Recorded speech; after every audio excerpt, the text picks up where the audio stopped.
I'm Brian Deese, Director of the National Economic Council. I want to welcome you all to the White House and just kick us off here before introducing a man who needs no introduction, our Secretary of Transportation. I just want to say a couple things at the top. The first is to thank all of you, your organizations and your teams for what has been a unique and historic effort in collaboration and partnership over the last several months. I was thinking this morning as I was coming in about the convening that we all had about 6 months ago, where we convened around the concept of moving the transportation logistics system centered on the ports to 24/7, around that concept and around that goal, and used it as a organizing device to try to make progress.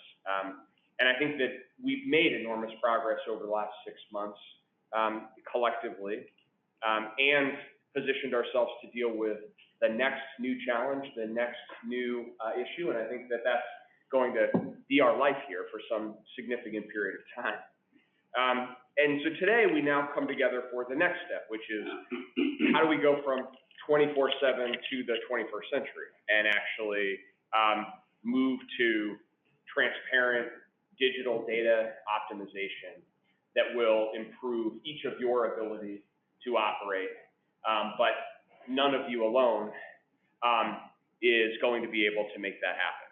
And that is at the intersection of where we believe that we in the federal government can play a constructive role.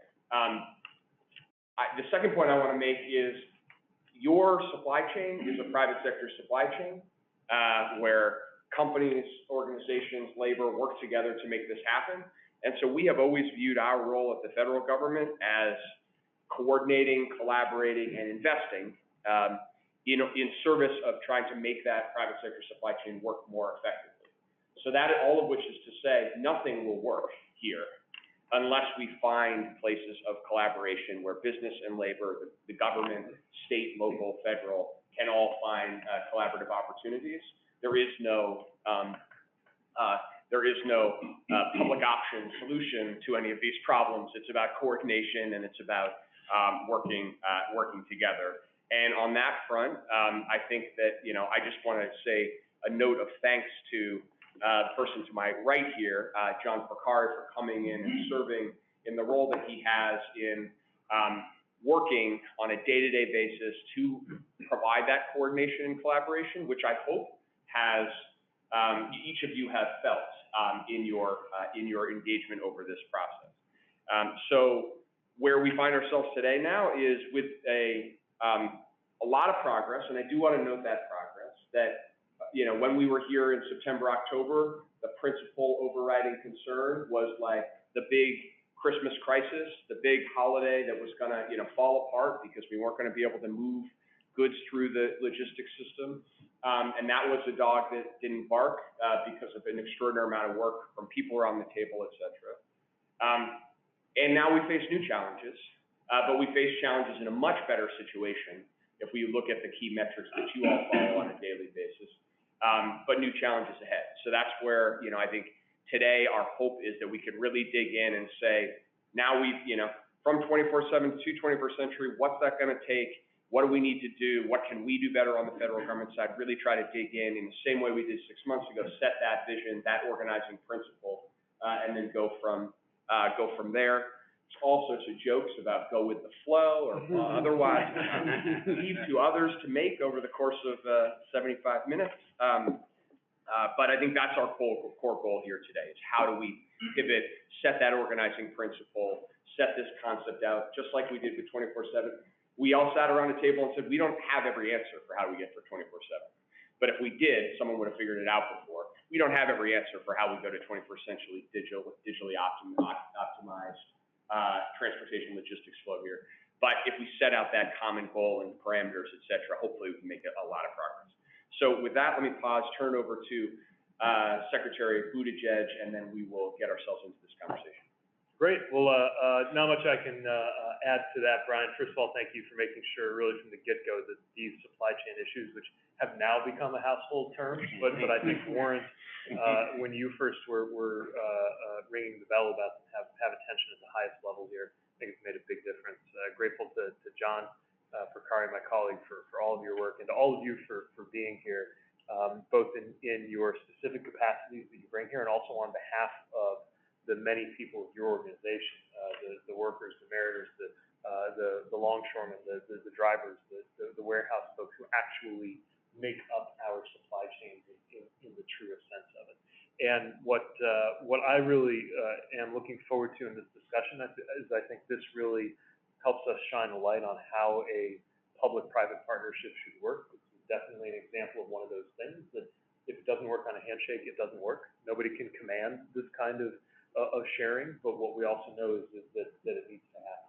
And by rights, our supply chains are mostly locally and or privately operated. I think that's a good thing in America. Nobody wants a federally owned and operated airline or warehouse or dairy or shipping company, but we need to figure out how the federal interacts with the private sector. We've seen a lot of progress through the collaboration since that convening that Brian mentioned. Some of the things we're counting, like the 70% decrease in the long-dwelling containers, that I think shows that bringing attention to this can matter. The simple fact that Christmas was not in fact canceled, that a lot went into ensuring that things got to where they needed to be in a timely way, and just the creativity that's gone into things like the pop-up container yard concept that has allowed us to establish temporary solutions in addition to of course, the very long haul, very big picture work that we're doing with the infrastructure law and the investments that we're making everywhere from Long Beach, where we're funding new on-dock rail, to, I recently had a chance to highlight Long Beach, Mississippi. I don't know if you know about them, population 19,000, where we're funding some highway work that we think will make a very important difference in that particular piece of the supply chain and everywhere in between. But there's a lot more work to do, and today I think is a great step forward when it comes to that 21st century style operation that Brian mentioned earlier. I think people might commonly assume more than is there in terms of the level of data visibility that really exists.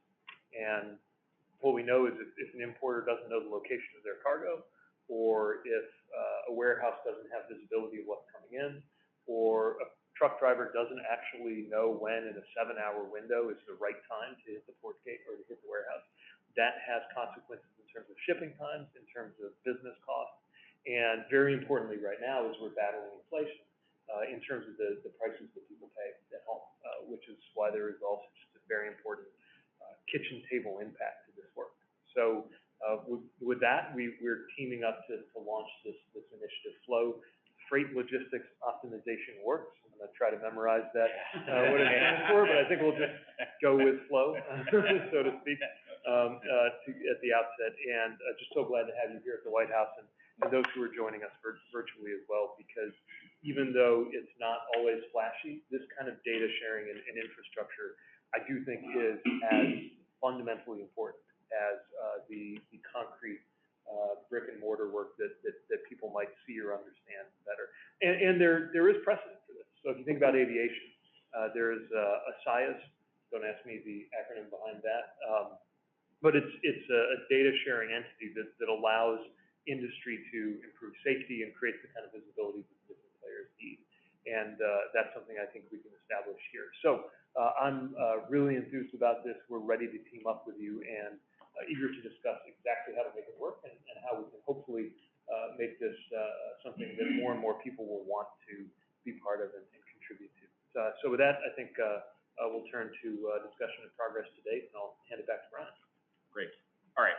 We're going to get into this. I think the way we're going to try to do this is just to start with what I would refer to as a mark-to-market. Let's get an update from a set of you who've been at this from the beginning, where we are, what we're seeing, and we're going to try to do that quickly, get that on the table so that we're level set, and then turn to the Flow concept, how it's going to work, what you all think we need to be prioritized, and my hope is then sort of leave with a real clear sense of how we take this Flow concept and drive it into execution.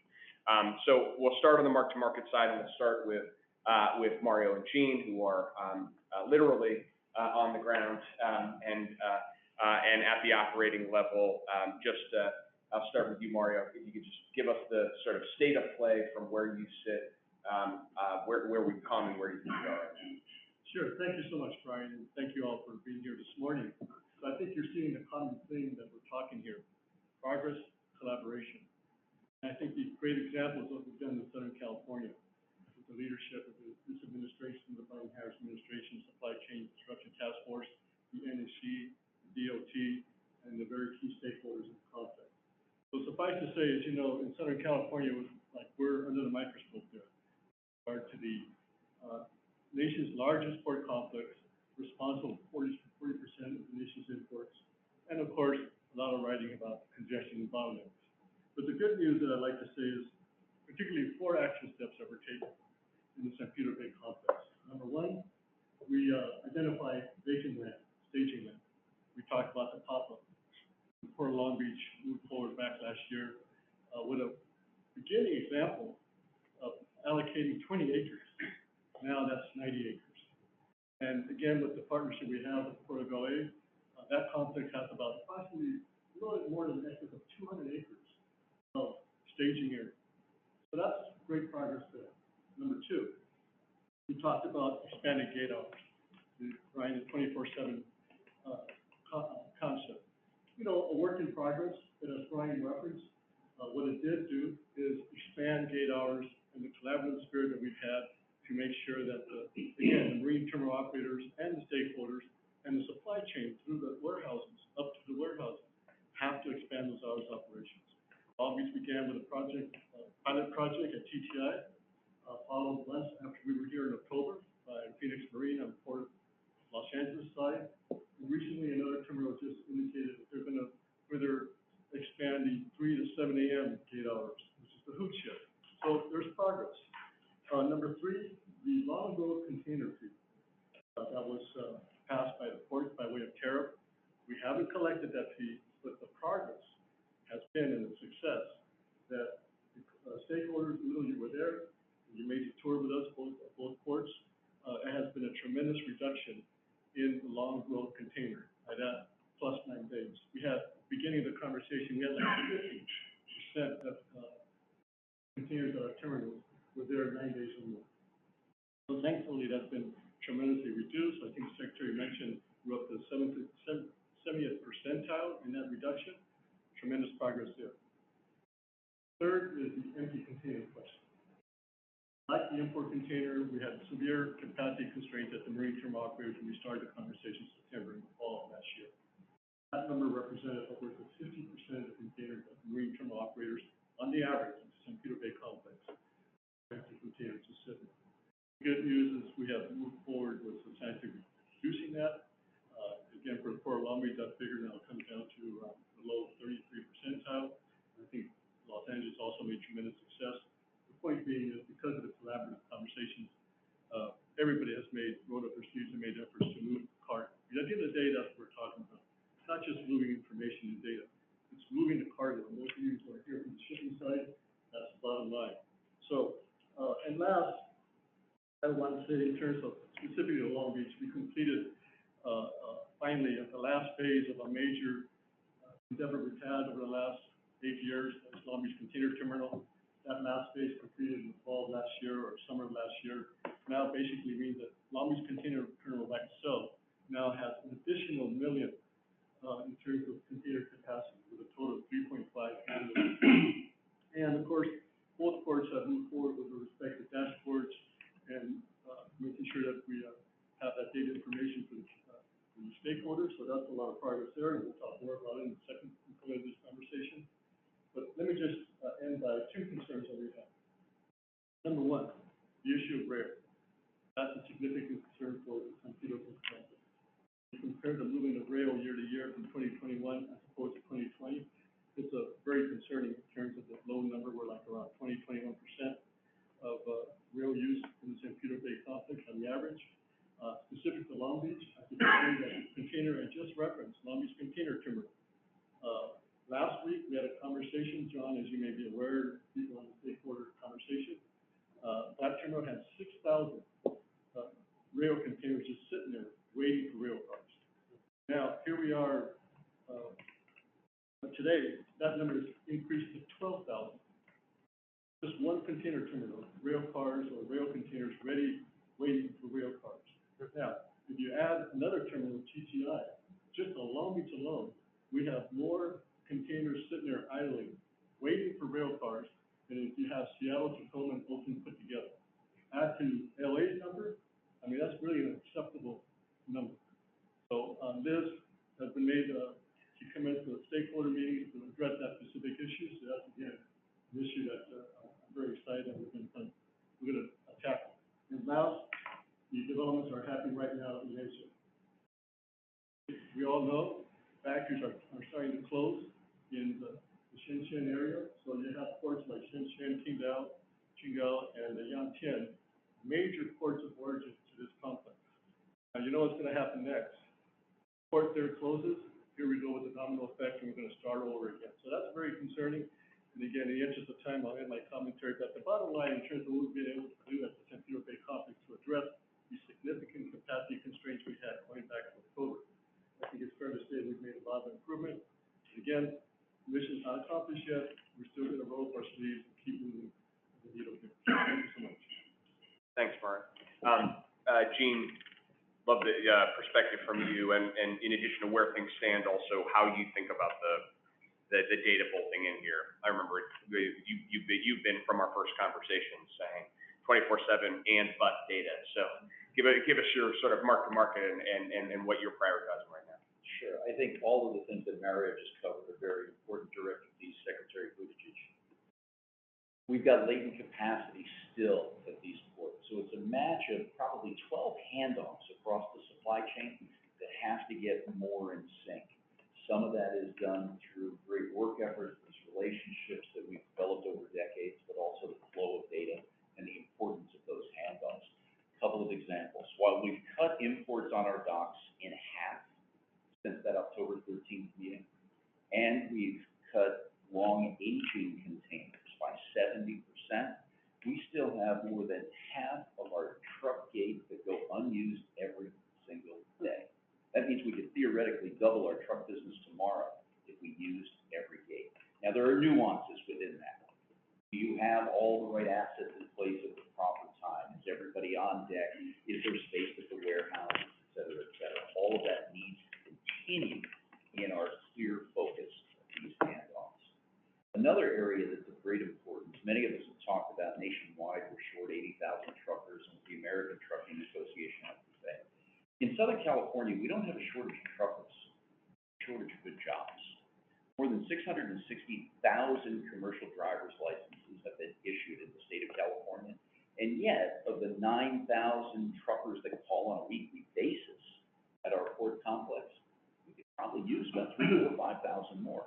So how do we attract, recruit, and retain drivers in this port drayage space, which are typically some of the lower level jobs? They're secondary or tertiary markets for the asset of the truck cab itself. These are folks that get paid on a per run basis, and others who have had prices driven down over the past 2 decades in procurement processes that are now a little bit archaic and aged. On the warehousing side, do we have enough space? We got great talent in this room today to talk about how it's important to capture that flow much farther upstream, to understand cycle times and the movement of cargo through those facilities.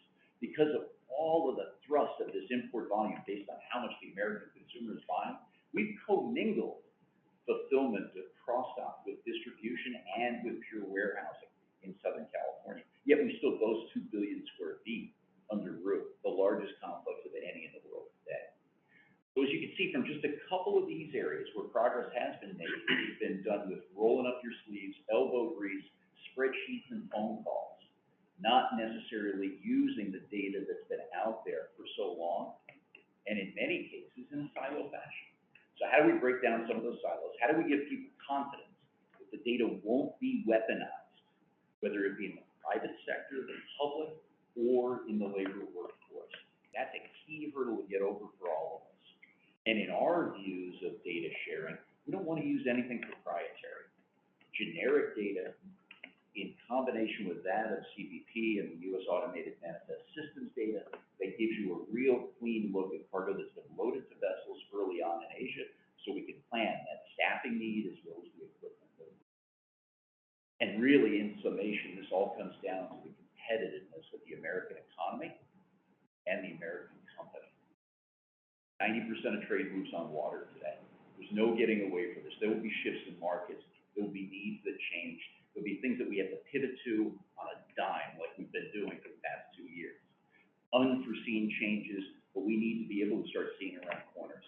How can we anticipate these changes, and how do we flex better?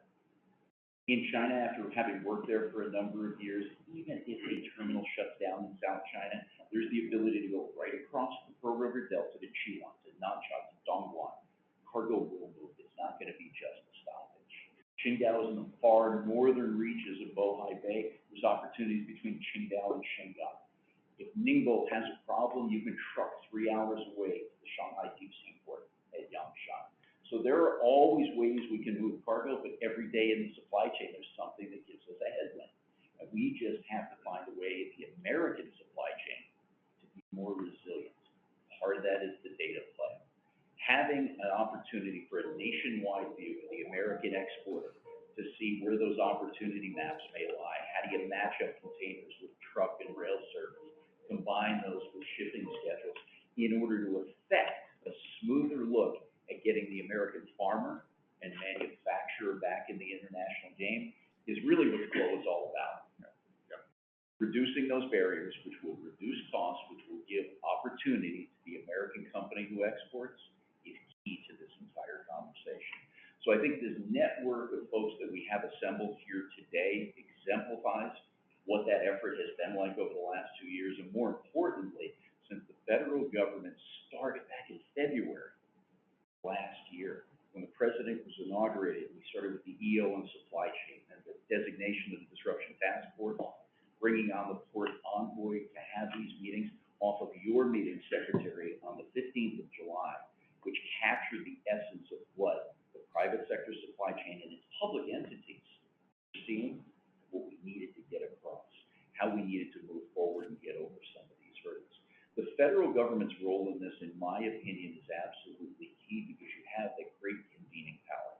And you've got minds in this room like Samira Fasley and Liz Reynolds and so many others, Brendan Duke, who have brought ideas to the table from different looks, different concepts that have allowed us to really push the envelope forward.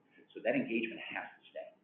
And whether it be through FACA committees, roundtables like this, ongoing conversations that we have daily with representatives from agencies across the deck here in the administration, will be very important. And America's competitiveness counts on it. The American consumer got us through the most difficult time moving outside of the COVID domain, where we were really nervous about what was going on. 5.7% annualized growth last year, the best retail season ever and the best retail year ever. But there's so much more to improve upon. And it's these building blocks